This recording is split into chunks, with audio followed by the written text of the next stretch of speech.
In today's tutorial, I'm going to show you how to make waterproof water bottle stickers. In the past, I've made stickers that have completely fallen off after just one wash, and others had the ink run, but I finally found a great sticker paper that actually sticks. To make sure the ink doesn't smear, I'll be adding a laminate sheet on top. These stickers are hand wash only. Unfortunately, I tested them in the dishwasher and the heat was just too much. I hope you find this video helpful, and let's get into it. The sticker paper I'm going to be using is the brand Cricut. I don't know if I'm saying it right. It's a printable vinyl. There's some instructions on the back. It does recommend for fully waterproof to use a UV resistant sealer spray. You can do that or use a laminate sheet like I'm using. Let's get this out of the packaging. I'm horrible at opening up packaging. I just end up ripping into it. This has a grid on the back so you know which side is the front, which one's the back, and this is glossy sticker paper. Now let's get into the tutorial over on Cricut Design Space. I'm in Cricut Design Space. I already have my images that I'm using uploaded into here, but I'll show you how I upload one just in case you're totally new to this. I found all of the images that I want over on Creative Fabrica. I pay for their membership, so this is where I get the majority of my images and fonts, things like that. Here's some that I downloaded for it, but I'm just going to go to one. I'm using 2 of the images from this bundle. I'll link all of the images that I'm using. I'll also have a link to Creative Fabrica's membership. You can always try it out for free if you like, so I'll put all of that down in my description box. I'll select download. It pulls up here on my Mac. I'll just click on it to unzip the file. Here's what it looks like in my downloads folder. If you have a Windows, it's going to look a little different, but you'll want to unzip the file also. Back in Cricut Design Space, I'll click on upload. I'll go to upload image and browse. Since I'm going to be printing these and using Print and Cut, I like to choose the PNG files. I'll just double click on one and hit continue. Isn't that so cute? I love this. I'm going to select flat graphic. You have to click on a whole bunch of things. Okay, and it'll pull it into Cricut Design Space. It always pulls it in like really large, so I'm just gonna make it smaller. I already have the rest of the images I'm using uploaded, so I'm just gonna grab those. I'll hit view all and start adding those into Cricut Design Space. I'll come down and select view, and I'll make all of these a lot smaller also. Okay, here's all of my images. These are really fun. I'm just going to work with one of these, so I'll slide these over.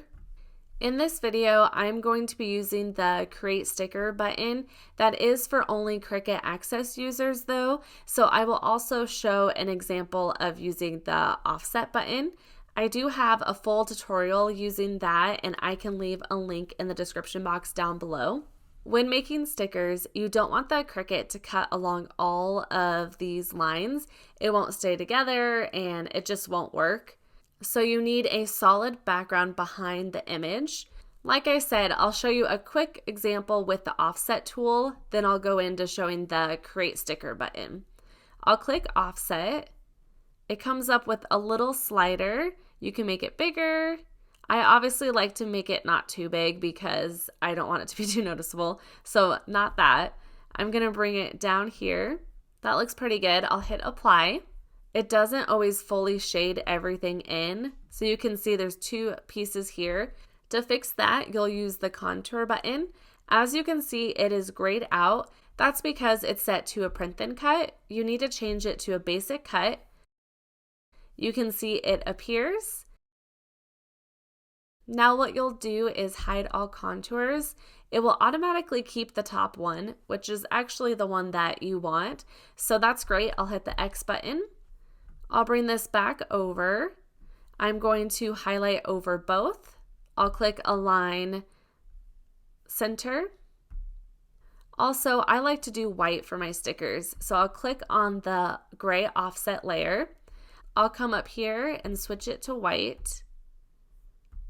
Now I'll select both of these. And the last part is really important. You want to select flatten.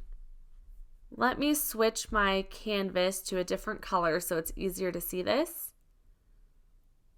Okay, that is how you would create that. Hopefully I didn't go too fast. Like I said, I have a slowed down, detailed video showing how to do this, so I can link that down in my description box. Okay, I got rid of that offset because I am going to use the create sticker button for all of these images.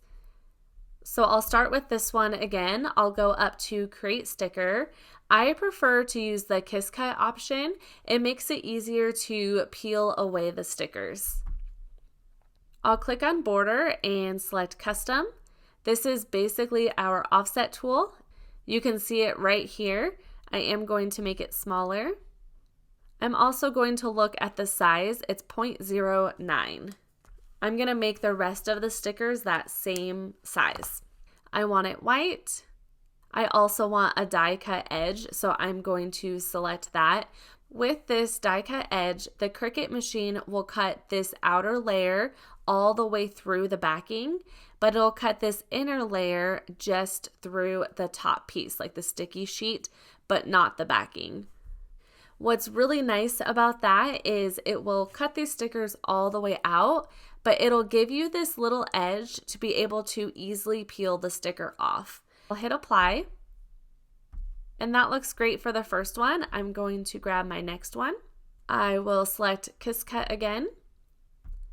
Once again, I'll click on custom for my border, and I'll bring it down to the 0.09. I'll select die cut edge, then hit apply.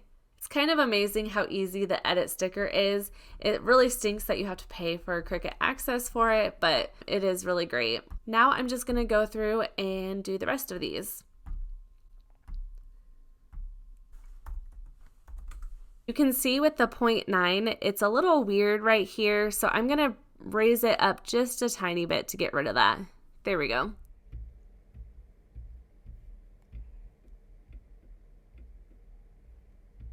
What I like to do next is grab a square from the shapes button. The size of my paper is 8.5 by 11, so I like to make it that size. I forgot to hit unlock. I need to figure out exactly what size I can do for this, so I'm actually going to switch this to a print and cut. You can see in the right there's an exclamation mark. I'm going to click on this, and I want to come down to auto resize.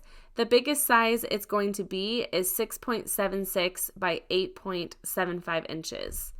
Then I'll go back up to operation and switch it to a guide. This is definitely optional. I just like to do this because it helps me, first of all, figure out my sizing for my images, but it also gives me the control of choosing where I want my images to go. I'm going to right click and send this to the back. Then I'm going to bring my images into the rectangle and just figure out my sizing. For these, to make them fit a little bit better, I'm going to hit Shift on my keyboard and turn this. I'll do the same for this one. Okay, here's how I have these arranged. One thing I want to point out is I didn't put them all the way towards the edge. You obviously can, but the reason why I didn't do that is because I'm adding a holographic laminate sheet on top, and those black registration lines just really get in the way. So I just wanted to give some extra space for that. I've messed up too many times. I'll show you that whole process here in a minute. I don't need to flatten anything because the sticker button automatically does that, but I do need to attach all the stickers together if I want it to stay how I arranged it. I am going to hit select all on my keyboard, and then I'm just going to undo the square. I'll come down to the bottom and select attach. Now I'm ready to hit the make button. Obviously the rectangle thing you don't have to do. You can see there's a little bit extra space. I'll hit send to printer. I have my inkjet printer selected. I'm going to keep the bleed on. I'll select use system dialog and print. Over here, I like to change my quality to best. I do that under media and quality. Then I'll hit print. I'm using an inkjet printer for this. On the back, it does say it works with most inkjet and laser printers, so if you have a laser printer, you could give that a try. For my cut setting, I chose printable sticker paper, white, green liner printing. However, it needed to cut through a little bit more. You can try hitting the more button or choosing a printable option that cuts a little bit deeper. I would play around with your machine. It really depends on the machine you're using, the type of blade that you're using, so I would do some test cuts for sure.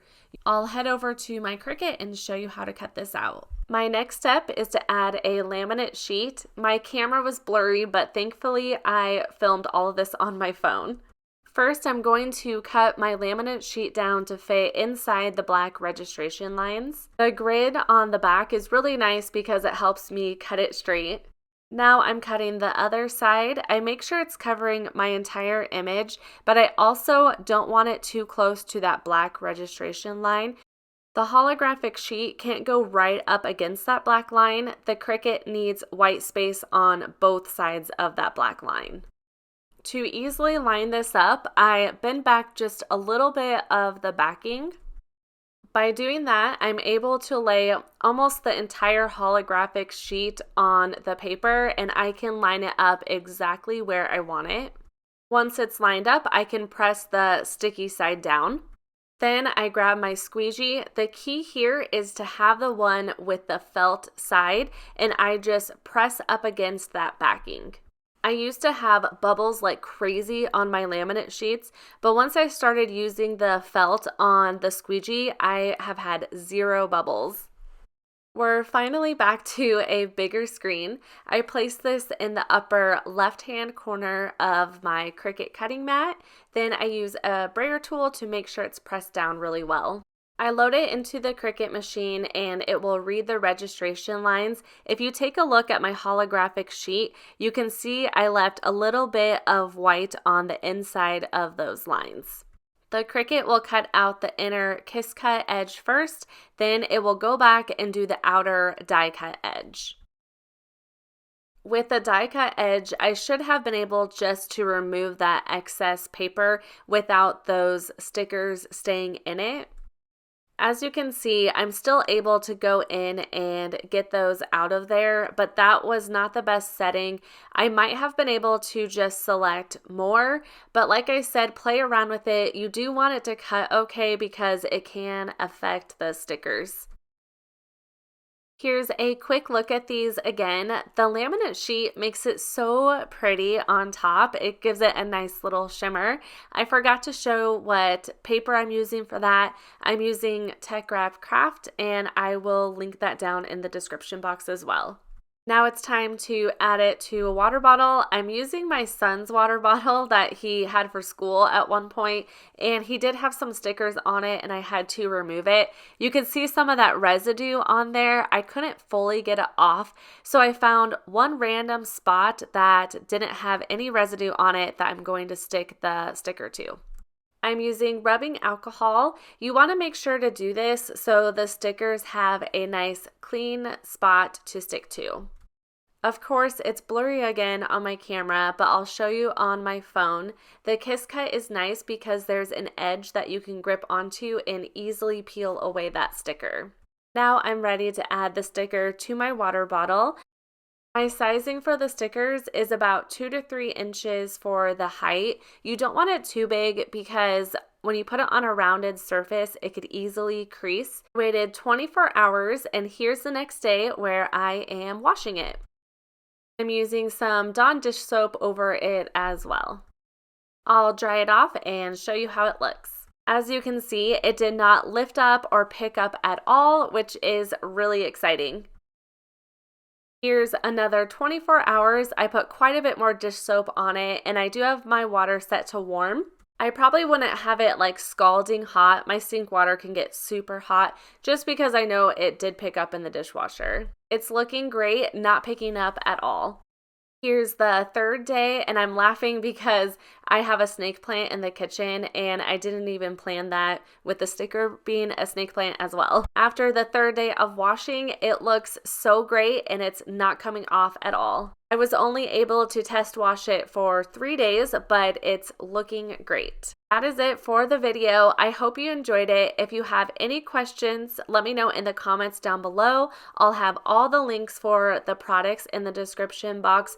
Also, if you have dishwasher safe stickers that you've made on the Cricut, let us know what you use.